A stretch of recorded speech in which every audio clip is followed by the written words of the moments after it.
Meta kienet jindirizza l-Kunsill tas-Sigurtà tal-Ġnus Magħquda kif pajjiżna risaq lejn it-tmiem tat-terminu tiegħu bħala membru mhux permanenti tal-istess Kunsill, il-Prim Ministru Abela saħaq li Malta tappoġġja il-missjoni tal-Ġnus Magħquda u jeħtieġ nibqgħu ninvestu fiha favur il-paċi u s-sigurtà madwar id-dinja. Fid-dibattitu li ġie indirizzat minn diversi mexxejja tal-pajjiżi membri fil-Kunsill tas-Sigurtà u ġiet ittrattata iż-żama tal-paċi, il-Prim Ministru Malti sostna li l-Karta tal-Ġnus Magħquda trid tibqa' tkun il-gwida l-komunità internazzjonali biex jiġu indirizzati konflitti li minnhom qed ibatu n-nies. Bħala eżempju huwa semma s-sitwazzjoni fil-Lvant Nofsani partikolarment f'Gaza, dik fl-Ukrajna u l-konflitt fis-Sudan fost l-oħrajn. Għal il-Kunsill tas-Sigurtà għandu rwol iżjed importanti li ħares iż-żama tal-paċi u jfittex it-triq tad-dialogu madwar il-mejda aktar milli l-eskalazzjoni tal-konflitti.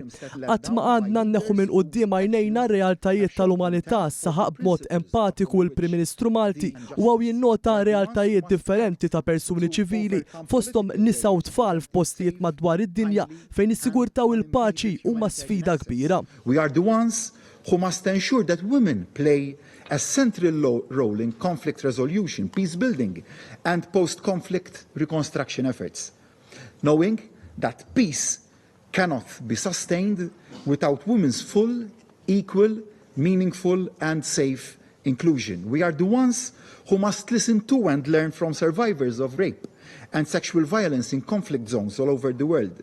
Those brave women, girls, boys and men who have found the courage to share their harrowing accounts of this despicable and reprehensible tactic of war. L-użu tal-forza kontra dak li tajt il-Karta tal-Ġnus Magħquda mhix ġustifikabbli u hija inaċċettabbli għaċ-ċena l-Prim Ministru madwar il-mejda tal-Kunsill tas-Sigurtà. Jeħtieġ nirduppjaw l-isforzi tagħna għal paċi fi żmien fejn id-dinja moħħa biss fl-istatistika. Għal Dr. Abela huwa wisħaq ukoll li mal-mejda tad-diskussjonijiet irridu nfittxu li tasal għajnuna umanitarja fejn hemm gwerer li qed jifnu tant familji. Fi New York fejn qed titlaqgħu wkoll l-Assembleja Ġenerali tal-Ġnus Magħquda, il-Prim Ministru Abela għadda messaġġ lill komunità internazzjonali li wriet fiduċja b'saħħitha f'Malta biex ikollha rwol ewlieni fid-dinja bħala membru elett tal-Kunsill tas-Sigurtà. Spjega kif tul it-terminu ta' sentejn Malta wriet bil-fatti l-impenn tagħha favur il-paċi u s-sigurtà quddiem sfidi ġeopolitiċi u l-ħidma proattiva għal sfidi oħrajn bħat tibdil fil-klima. Qal li l-fenomenu klimatiku jġib sfidi wkoll fuq is-sigurtà tal-ikel u żieda fil-livell tal-għoli tal-baħar jaffettwa pajjiżi differenti fosthom anke gżejjer żgħar bħal Malta. Fl-indirizz tiegħu fejn kienu qed jakkumpanjaw rappreżentanti oħrajn Maltin inkluż id-Deputat Prim Ministru Ian Borg, il-Prim Ministru qal li l-popli madwar id-dinja għandhom aspirazzjoni ewlenija dik li jgħixu fil-prosperità u fil-paċi u bħala komunità internazzjonali ridu jibqgħu kommessi li jilħqu dik l-aspirazzjoni. Għalhekk qal li l-konsiderazzjonijiet tal-familji ridu jġibuhom fuq quddiem nett waqt li jkunu empatiċi magħhom. President, at a moment in history where everyone is excited about the potential of artificial intelligence, let us not forget that alongside intelligence, there are two other core human competencies, humanity and compassion.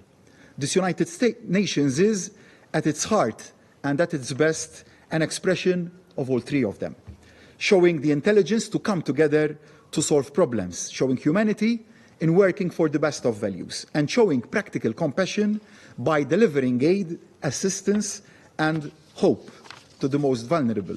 This institution belongs to all of us. Let us nurture it, invest more in it and counter contempt for it. And let us all play our part in the other vital structures that bring us together regionally to do just what this United Nations does for the world as a whole.